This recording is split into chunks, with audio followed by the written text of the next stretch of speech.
c'est vrai, Bokimi combat parce que ba bêtise et ça l'a mis trop. Bokimi combat pour Bayana Biso, Basali Bousso, trop na kati ya combat. Bayana Biso, Bali Bambongo, Bayana Biso, Basali vraiment n'importe quoi na combat. C'est vrai. Les longs na l'équipe devant Bino, pour nous ressentir Bino, pardon, pour manipuler le peuple, pour nous requender. Qui sont autant qu'il y en a, oui ou non? Martin Sali? Ils font partie des combattants salariés. Odombo? Ils font partie des combattants salariés. Ah bon? Boketu premier? Ils font partie. Dans l'image, au monde entier, monaka, oyo, ezalaka batu, o bakendaka, bami bimisaka. Donc, bateau, balingara toujours kozala devant, na musala obiso to salara na sima. Donc, yango bomona plus bango. Récemment, Dr Mukwege a salaki conférence. Oui. Oyo a invité Kibiso, Tozalarana, pour na Toyo Kaye, et en même temps, Azalaki pe na besoin de sécurité, pour na partout, batenu sur la conférence, il faut sécurité, zala pour na mobile zalate. Tozalaki na Toyo Kaye. Donc, Toyaki ana pour na Toyo Kaye, Toyo Kaba proposition nini, Angaki ya ibisa biso pour na avancement ya combat au toujours qui n'est pas pour Namboka. Il y a eu quelques groupes où il y a des combattants salariés. Bango ba sepela ki nangote. Poani ba sepela ki nangote. Pour bango babandi combat na 2010. Ngana bandi combat na 2007. À l'époque tant bandara combat tozalaka ba Crézance na Bavier Mostovoy tozalaki moi ba kombo mususu oyebite Papi Volcan yo zaidi Papi Volcan yango na sisi otanga ba Papi Volcan bazalaka na kati Martin Sali ba esika ba Masombo lokuta mabete tant tozosala déjà ba réunion na ba Aubervilliers à l'époque ba Masombo na zawo mona. Mais les restes, les abateaux, Odombo, ça fait pas très longtemps. Pour déjà combat pour Odombo en Europe déjà en 2005. Donc les temps où attend à Kota combat, donc à côté combat quand on a 2010. On a la question mais n'engagez vous savez sécurité à docteur Mukwege. Biso sikoyo te répondre bon. Depuis 2010, Tobo yaka toujours bateau. Ce que Moutaye Oyote, ce que Moutaye Oyote, ce que Moutaye Oyote. Bon, jusqu'à quand on continue Kobo et Abatou, Oyoto, ce monde qui est basé la même direction, la même initiative. Et là aussi, ils ont dit juste la bi oh. Mais groupe Wanaka Kaya ba salarié à Kabila, bango ba kendaka ko bloquer ba opposant, ba beta ka ba opposant. Mais ba opposant va porter bango plainte ça. Mais comment ça se fait? Entre biso to lubito régler biloko moko boye entre biso yaki na privé un biloko ti e bimi na internet ezaka bon ba bimisi entre biso to silana ki ana to sala ki makamu na biso to silani kaka wana comment ça fait que non ba bimisi on ti na internet ba ki ko porter ti na plainte donc ça veut dire que éradiquer bango oyo bino bosala ka baninga boye barake ko ki pe ko yela bino un jour yango eloko yela ki ba tout souvent ta bino ba ba ta ba chimi Jimbo bana route sans impact ba Martin Sali bana ba niveau likolo lelo ya obenge salarié Kabila mais à sala ba action tout monde a ba on ma mbele na ko répondre na eloko mo bo point.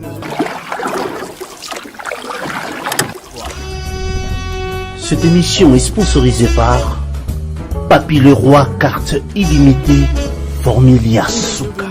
Dans cette émission, la vraie source, tout sur la Mboka. Nous allons parler de ce grand pays, la République démocratique du Congo, car tous nous avons dit et chanté, nous peuplerons ton sol et nous assurerons ta grandeur. Mais comment assurer la grandeur de ce grand pays, la République démocratique du Congo? Et tant que présentateur de cette émission, juste que les questions vont consister à être posées, c'est ça l'intérêt, et les réponses, c'est à vous de juger.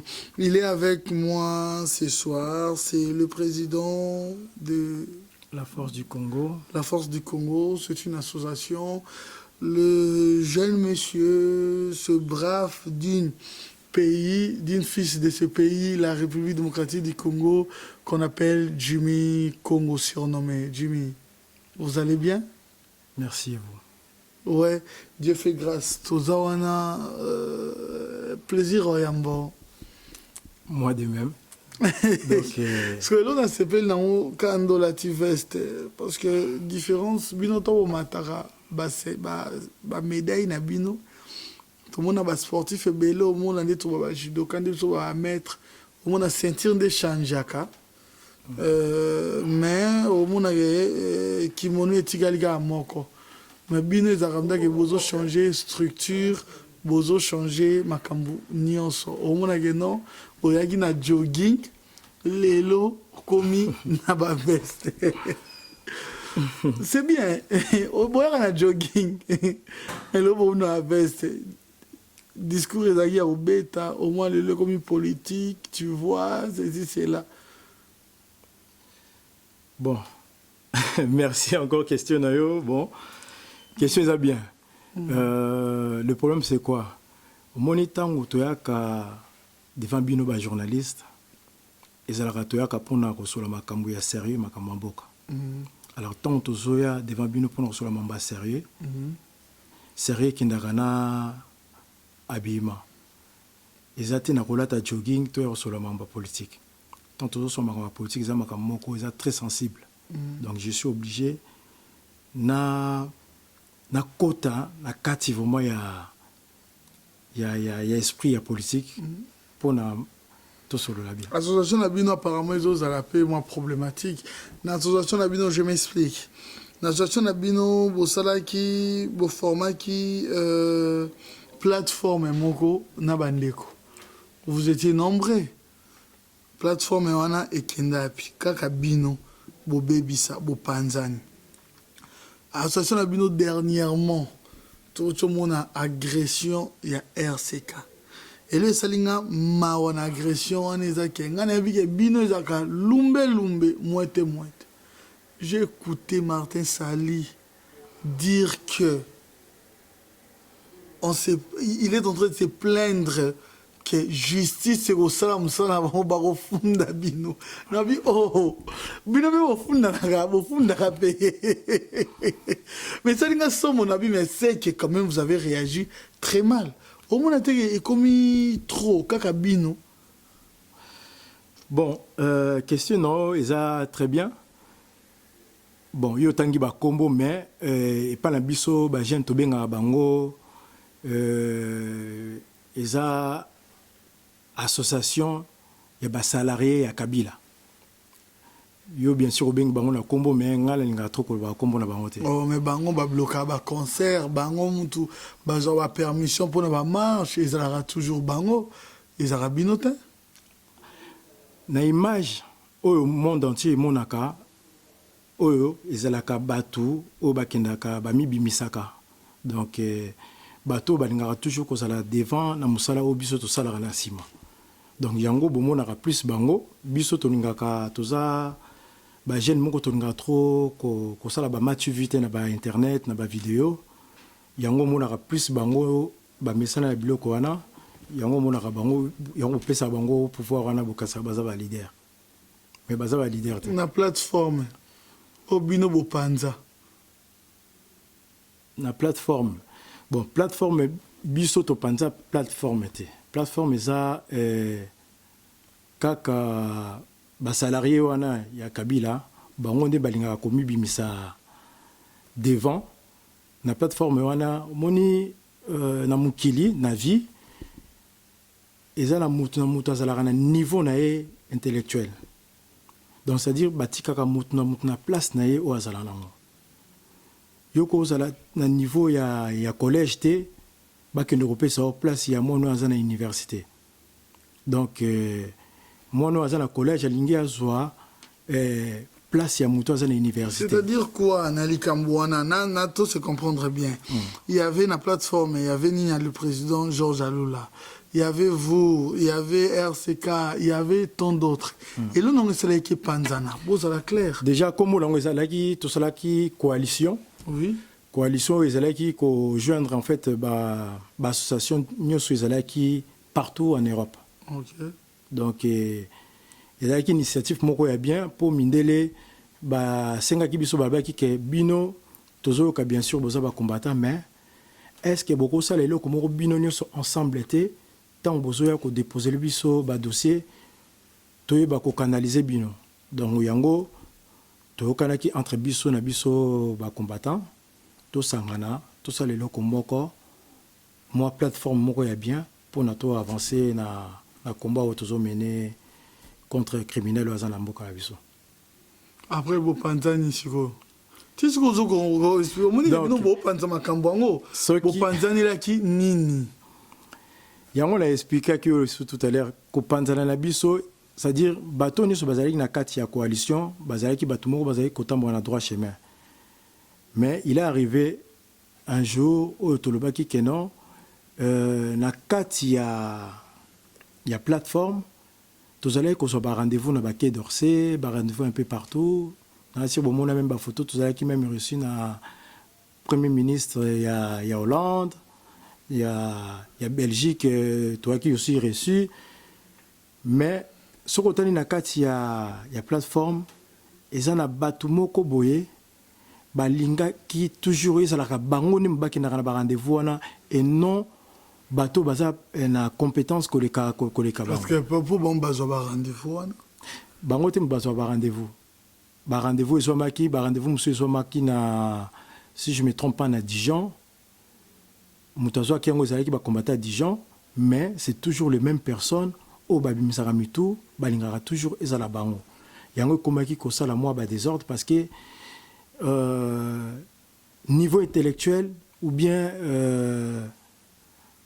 niveau ya façon ya s'exprimer devant ces gens tozo luka mutu moko boya sérieux et bato sérieux bazali bazana kati ya combat et bazali na kati ya coalition, mais et au sala ke bato wana oyo nazobenga ba salarié bango bazalaki toujours kolinga kozwa contrôle ya mouvement ou tout ça là. Ok, bonne quoi agresser bon pourquoi? Les vidéos sont là. Vous êtes allé agresser beaucoup de bango bazo rêver boyer groupe. Prenez botikana moko morote kuna. Babi fallait botikana moko boyer groupe boyer 90 personnes, 70 personnes, je ne maîtrise pas. Baninga bana fief na bango ba ça la réunion na bango, vous en profitez pour bengani, baza je vais à moins 20. Bon. Déjà likambo lobby na moni koza vraiment informé té. Toyaki kuna, oui. Oh. Oza vraiment informé donc ça veut dire mensonge. Mutuana zo témoigner. Mensonge eza la carte. Mutuana ba coopérer naï. Mensonge eza la carte. J'affirme pas, j'étais pas là mais n'avais témoignage ya mutuana. Bokoti moko to bo fongoli porte, allez les gars, nombre boyaki, ils arrivent plus au bande au bazin la carte. Ils étaient en plein réunion. Likambo basali wana eza vidéo. Ba filmer mutuana na se. Ceux qui azalaki préparé. Ngana auto ebité. So ba préparer ke monsieur Folo baboyeboy. Ngana auto zalaki té.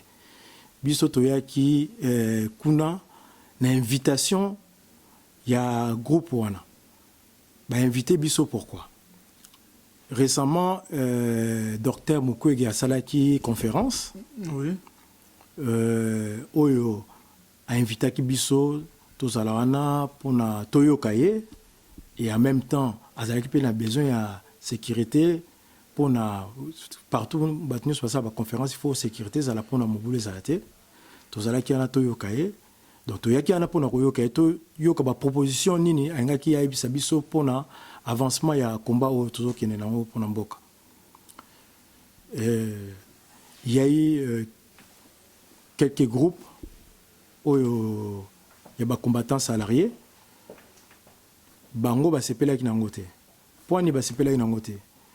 Bango tout à l'heure tu ko ibisa ngai ke ndenge nini kaka bango nde mbamisera ba image na bango ke bango nde baza ba chef ya ba combattant, mais ceux qui bazaki ba chef ya combattant je crois que docteur Mukwege ngaki a invité bango na conférence wana pona bango bazwa sécurité ya docteur Mukwege bazwa vraiment disons conférence wana ezala na maboko na bango. Mais ceux qui va consulter qui bango c'est parce que baza batumo baza considéré te na kati ya non mais bango na mis sur le bon bango parce que bango ba véritable vrai combattant baza derrière Moutouté. Effectivement, cause derrière Moutouté ils ont un gros problème te. Mais le problème c'est quoi? Ça fait Narolobana nous prenons ça fait déjà 8 ans si je me trompe pas. Na bandi combat oh yo kuti bango te o ba yo kutanga po bango babandi combat na 2010 ngana bandi combat na 2007 à l'époque tant bandara combat tozalaka ba Crézance na ba vie Mostovoy tozalaki moi ba kombo mususu o yebite papi volcan yo zaïd papi volcan yango na sisi otanga te papi volcan bazalaka na kati Martin Sali Martin Sali baye sika baye na ba 2010 babin Masombo lokuta mabete tant tozaro sala déjà ba réunion na ba Aubervilliers à l'époque babin Masombo na zawo mona mais les restes Zabato baye Dombo baye ça fait pas très longtemps pour déjà kota combat pour Dombo aye na Europe déjà en 2005 donc les temps où attend aya kota combat. Donc, à côté du combat, on a 2010. On a précision. On a précision. Ok, mais en fait, voilà, ceux qui vont aller contre Binoboy, en tout cas, on a un dossier au Binoboy. Boye directement, selon témoignage Andeko, Bomata, Boye, groupe Mbalamoko, Botigali Kasi, Koko, agressé Baninga. Pourquoi pas dire que vous avez mis Bali? Bon, Batika Bino Moko. Est-ce que vous avez expliqué? Oui.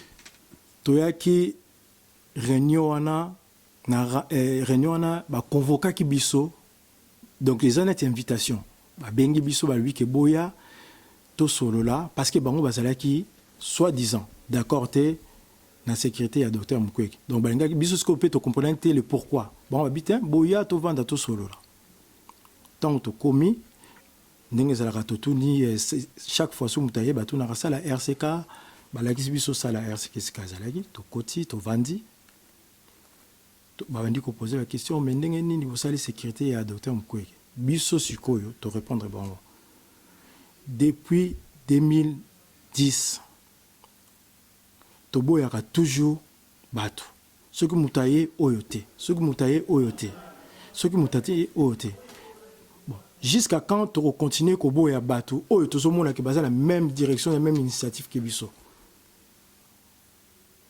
Allez, mbala moko baza na mutu na bango moko boye ya uti ko ya mikolo ya uti Afrique du Sud. Bazo benga e moto na tembe. Donc moto na tembe atelemi abandi ko dépasser ba mot akomaki un peu violent. Mais biso tozali toujours na calme, tozo ko expliquer tozo continuer ko expliquer pourquoi toyaki ko soutenir Mukwege. Donc ils a soutien moko eza te que toye toza bato ya Mukwege non.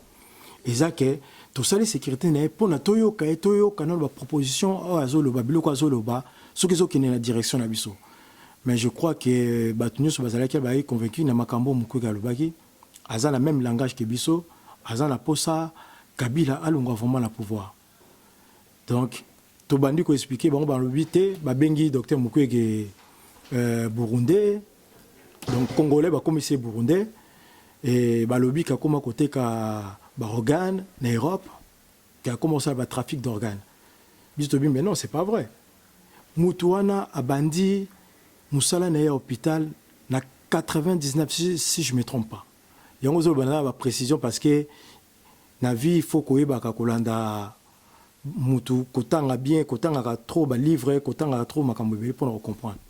En 99, missionnaire, je crois qu'ils ont eu le premier hôpital dans Salaka na Nord Kivu pour aider bateau gratuit hein gratuitement ils allaient aider bateau et montona tembasili qui était bino ba petit bino beaucoup mo sakana bateau donc à komaki na ba momo ko un peu et ba camarade misusu ba péquissier ba bité monsieur ça ne sert à rien au bandako silika za la calme tant camarade collègue nanga atie mais ça sert à rien azui akangi liboko na ye.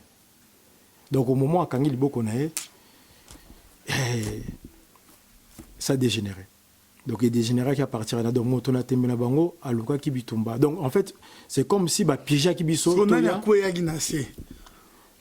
C'est comme si ba piéger ki biso. Nani akoya ki na se moto na tembe to bino nani entre bino na groupe banani ba koya ki na se. Bon Tant dégénéré,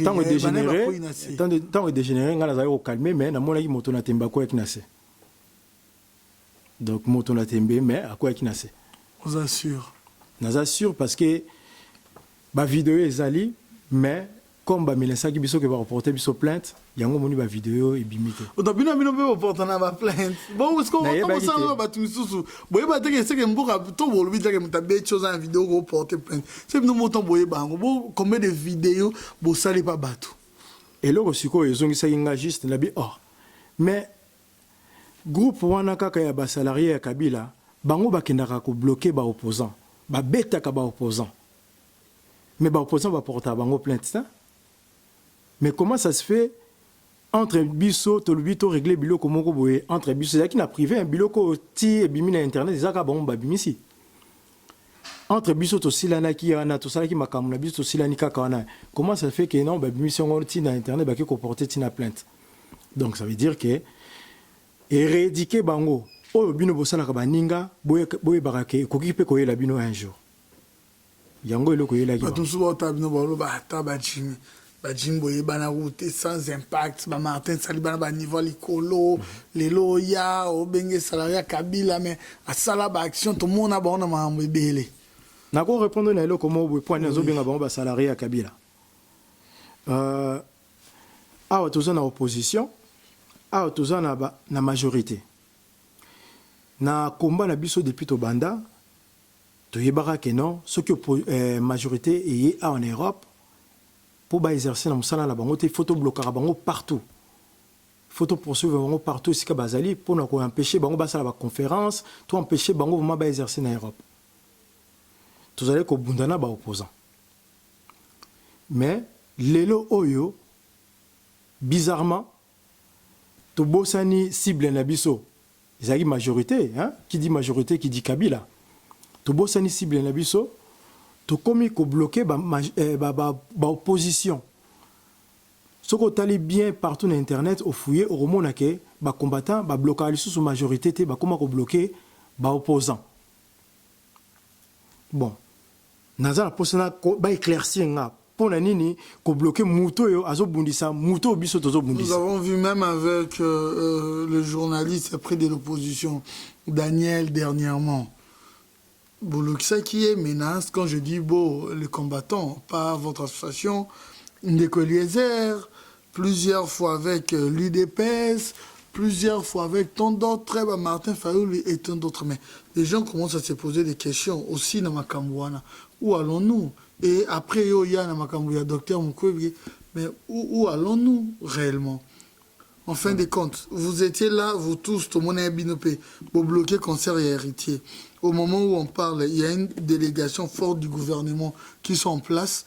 Tout le monde est sous binoté, tout le monde est sous action. Qu'est-ce qui se passe? Ni vous, ni RCK, ni Bino, ni Onsoana. Et aujourd'hui, l'Icolo, il y a vos intérêts personnels. Bokena, Bobundi, si vous avez porté Bino plainte. Est-ce que interview dans Salango les sous après un emprisonnement, Borozoa, tout ça, Binoni, tout la Cana déjà? Tout la Canada parce que combat où toujours mené, et ça quelque part aussi combat moko spirituel. Donc bakoko na ba mort bazoko fana Congo matin midi soir. Bango ne baebi combat au biso toujours ça. Ah mais oui que binos konde bazana sincèrement borkane la revanche armabé. Tant bobetama après comme sous les cambo ponga mamu ba dingana lingato bakto bako conseiller bocha kimia ndeni po to bende bo bunda mutatinde bino azate mutu ba conseiller bino azate bino monde bo bunda kina nde bo sisa mais nde bo ndo bunda wana. Est-ce que vous êtes conscient que binope borkane la binope? Bon kokane les alango momo welo ba marana muno quoi. Mais ceux qui les Comment les là ba Facebook balobi ke ba luxa biso bolia je ba events na Facebook te soko tali na ba jeune nyonso yo bazalaka na combat ba jeune nyonso bazana biso na combat au monde ba on ba mir na ba nyonso bazo répondre na ba bêtises wana te même tant que nous sur na bango to comme internet et qui to ko sur na bango tina ndenge pe et c'est dégénéré to commis même pas l'internet que non to bundaki o to nini il remonte biso to kipaka ba réponse wana te parce que to za temps wana te ya occuper o amoni que likambo to salaki eza mabe aza libre ya osala eloko alingi mais tant oza libre osala eloko lingi il faut ko kango pe. Mais voilà, mais pourquoi pas des réactions contre le gouvernement de Yawa? Pourquoi toujours s'acharner dans les artistes et musiciens, tout le monde a délégation? Est-ce que bon monde a été qui est commis pas trop tellement bien? Même artistes et musiciens, sur une zongi, artistes et musiciens, bah ça va déjà tout d'abord. Batou, bande konabiso, bah musiciens, bah yebi pourquoi? Topekisa bango makambo ya musique. Makambo musique ezala quitté parce que oui, on sait, je dis pourquoi une forte mobilisation. On sait concerne les concerts, mais il n'y a pas une forte mobilisation. On sait concerne des bolobi que non, bocha, ba mise en garde par rapport à ba membre gouvernement Zebaï. Justement, ici ka problème ngo eske e bandinde esko yangwana. Pourquoi toujours qu'on mobiliser le peuple pour les musiciens, alors que les musiciens, ceux qui sont vraiment dans la politique, vraiment peser dans la politique. Mais, nous avons expliqué que les combattants salariés, la façon dont ils fonctionner. C'est-à-dire, tant qu'ils ont la futilité, ils ont la sensité. Baza la facilité à remobiliser. Récemment, tant Kagame ayaki président Kagame ayaki na Belgique. Oui. To senga ki ase que mobilisation est la macasse. Mais les combattants se retrouvent à 4 pour nous pour manifester. Sony, et comme non, Jimmy Sony. Sony, bon, profiter là. Est-ce que nous, sans blague, est-ce que les Congolais pour manifester contre Kagame, nous avons besoin, il y a Rosangana Rwandais, tu Rosangana Batumusu sur Mboka na Bango baza contre un pays wana, vous faites ça. Même ceux qui nini, ah ouais, il faut Rosangana kada Bango Mboka Mususu, ba Ivoirien baza contre Mboka na. Pourquoi est-ce que la force au Tozana en République démocratique du Congo, nous avons besoin de ça? Justement, nous avons besoin, il y a des pays qui ont renforcé Bisso pour NATO. Mais en Belgique, il y a eu les opposants rwandais qui sont venus pour vous renforcer. Attends. Justement, il y a un qui a expliqué tout à l'heure. Donc, c'est-à-dire, négligence et salamaki na kati ya combat par rapport à des combattants salariés. Pour les combattants salariés, comment bimanet ba leader. Donc, le fait que Bisso tout ça la vidéo pour mobiliser le peuple, bango besoin de leadership pour mobiliser le peuple. Yango ba comment manipuler le peuple pour na rokende. Qui sont autant il y a oui ou non? Martin Sali? Ils font partie des combattants salariés. Odombo? Ils font partie des combattants salariés. Ah bon? Boketu premier? Ils font partie. Voilà, maintenant votre décision. Voilà, la jeunesse en marche, la jeunesse consciente, nous avons dit la jeunesse, nous n'avons pas droit à l'échec. Quel est votre objectif maintenant? Objectif Nabiso Lelo, Ezali, que déjà un, Bissonon Bajen, to commandant uni. Ok. Tous dans le langage moko. Ok. C'est déjà un travail qu'on est en train de faire. Ok. Et preuve année, tu créé une association justement pour nous soutenir le peuple qui a un problème dans le Congo. Ok.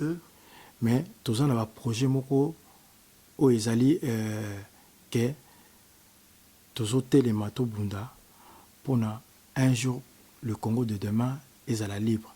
Chez les jeunes, tu as des jeunes qui ont une entreprise. neti nga na entreprise à location de véhicules, hein. Okay. Okay. Toza na ba ndeko na biso ba barabas baza ba jeune ba travaillaka basé belé, hein, na kati ya komba ba Curtis ba Teddy ba Rismo basé belé vraiment na boyinde otanga ka ba kombo belé, mais toza na ba projet moko vraiment sérieux tolingi to mema le savoir na kati ya mboka na biso tolingi que le Congo de demain to créer les bango ba entreprise to créer ba misana na kati ya mboka na biso yango moni que non tozo telema tozo bunda justement pour nato kokako libérer mboka na pour que le futur soit meilleur. Ok. Pour terminer avec vous, nous sommes arrivés à la fin, mais avec votre style, pourquoi vous tous vous êtes identifiés dans style? Comme c'est comme une religion, comme c'est comme une Nini Mogo, c'est dû à quoi ce style? Et puis bon, quand c'est facile, hein? Pour nous, quand c'est facile, mais pourquoi ce style? Binonio Sobozara dans style, pourquoi? Moni combat, tant que ça la combat. Eza na bilo mususu babenga kango eza bilo mususu spirituel donc religion mo bezana Congo tonto kola bando samba banda ba baba. Bon, c'est vrai que nga na ibi makambola te parce que nga na kol plus na Europe, mais biso tozo benga ngo eza bilo komungo spirituel, donc mandefu yango nezo pesa biso iso sous force, donc soki neto kati awa eza loko ici force na zana donc moto pas kota na station abino yebe fois tikaka e bakatabo maleme faut kola. Oh, c'est une obligation? Ils ont obligation, mais il y a beaucoup de choses. Mais bon, quand vous avez belé, je me trouve moi si na linga moi na arme susu moi si na ko moi na gena mandefu. Ils ont obligation la lobby, ils ont obligation mais il y a beaucoup à au côté malem. OK, est-ce que vous avez quelques programmes aussi, organisation il y a marche, organisation il y a nini, to journée moko, il y a réunion moko spéciale, vous avez des dates? Ah, merci à on a séparé la question parce que il y a bientôt au mois de octobre, le 14 octobre, nous avons une grande manifestation humanitaire. Okay. Donc il y a vraiment manifestation on a toujours ça là pour nous récolter badon. OK. Nous expliqué que tout à l'heure que nous avons une association pour nous aider banana Congo. Mais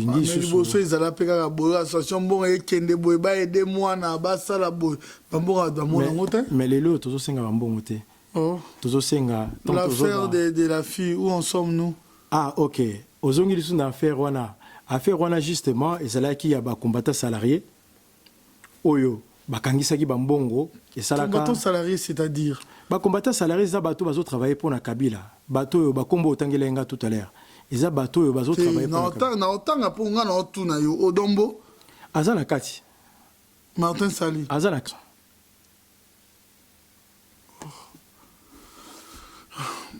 Bon, affaire à moi na ngeza inde nini alors? Donc moi na wana mbongo bamboko za mbongo moi na to kangisa bambongo Esther moi na Esther to kangisa bambongo pona to sunga famille pour ne pas qu'on traiter moi na Esther moi na zaneti moi na nga bazo considérer parce que moi nous sommes na Congo bazaba nanga to kangisa bambongo pona to koka ko aider ba parents na ye pona ba aider moi na ba to sala yango avec amour. Il y a pas que nous ba congolais ba sangisa bambongo, pas que des combattants ba congolais ba sangisa bambongo pona to aider moi na Esther. Comme Tozalaka à l'époque, Tozoa Kimbongo a confiant Kiango et pas à combattant salarié. Na combo ya liboso tangaki, oyo ya lobakaza leader ya combattant nyos. Tozu Mbongo, je crois qu'il y a président ya RCK. Tozoa Kimbongo te confie nae. Parce que tout ça qui n'a confiance n'est. Mais une somme de combien? Ils ont une somme de 1800 €. OK. Donc nakati wana ils ont là-bas témoin ba maman Anastasia aza vice dans secrétaire il y a Jean-Pierre Bemba. OK. Donc il y a tous ces gens. Tu confies Kimbongo wana à la fin tu se rendre compte que non ton benga maman ya mwana Esther habika a recevoir kaka. Je crois une affaire de 400 €. totuna après le reste ya mbongo tozwa réponse te. Vous pouvez une bande kabolo baranté. Tolobaka ngo te parce que tobaki makambo ya bakombata tobaki ezala kaka na kati ya ensemble na biso bakombata. Mais lelo ekomosa biso pasi parce que kaka les mêmes personnes de mutu bazo salir combat. Ba même kombo wana boyoka ki tournaka chaque fois kaka bango de bazo salir combat. Donc yango moni ke tokomo mona ke trop c'est trop, il fallait que tokoma redénoncer batouana. Ok, nous avons une manifestation collective, il y a cotisation, il y a aide pour le 14 octobre. Le 14 octobre. Donc, on a choisi la Babilamba ya bana, Babilamba même ya mikolo. Il y a Esther Bolobi, comment a été bien de comme ça. Bon, prévenez ceux qui moutou à zana mois d'août à côté na Facebook abeta force du Congo. Na mi on a biso beaucoup mon ba vidéo nyonso tozo osala ba aide na ba propre moyen na biso tozo senga ba tolibanda te kaka ba membre ya association tozo sangisa pona ko sala ba aide na kati ya mboka to misi ba mama na ba hôpital to tozo mwasi mususu ba chaki ezemi mobali aboye to pesi mbonga commerce tozo ngisa bana mususu ba yaki musique na Congo et simba kité bazonga ki village to pesi ba on fond de commerce donc to sali moi ba œuvre belé yango tozo linga to continuer na méthode wana. Ok, merci beaucoup, Monsieur Jimmy, d'avoir accepté mon invitation. Nous sommes arrivés à la fin. Poto Kabwana juste nayo ozana message à Souka pe sabato baotala. Message à Souka o vraiment nazalango ya repesa ezali plus pour la jeunesse congolaise. Ba jeune lelo c'est vrai bokimi combat parce que ba bêtise et salami trop. Bokimi combat pour bayana biso basali buso ba trop na kati ya combat. Bayana biso balie bambongo, bayana biso basali vraiment n'importe quoi na combat. C'est vrai. Lilonga na leki devant bino pour na rosenga bino pardon. Na ba bêtise nyonso eleka ki na kati ya combat. Na ye encore pour na royer sabino que la France où on est, les amboka na biso te. Mboka na biso za Congo. France oyo esika tozolia ba yaourt, ba telemaka pona mboka na bango. Ba bundaka pona mboka na bango, pona lelo France lelo ezala liberté égalité. Na rosenga na bino amour ya mboka ezonga na kati na bino pona tokoka ko avancer na kati ya combat. Bozonga poto kende na droit chemin tokoka ko libérer mboka na biso. Ba riche ya Congo ya lobby c'est vous. Ba riche ya Congo ezabino. Bozonga na combat, to continuer combat. Merci. Ok, merci beaucoup. Vous avez des stations spéciales? Non, ça va. Ok. Merci d'avoir accepté mon invitation, le président Jimmy. Si réellement vous avez aimé cette émission, dites un grand merci à toute l'équipe d'Élite Chiassir. Un grand merci à toi. On est là toujours pour vous apporter le meilleur et pour vous informer.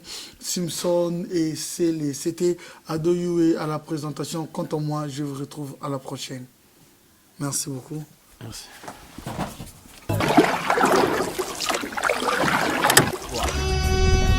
Cette émission est sponsorisée par Papy Leroy, carte illimitée Formilia.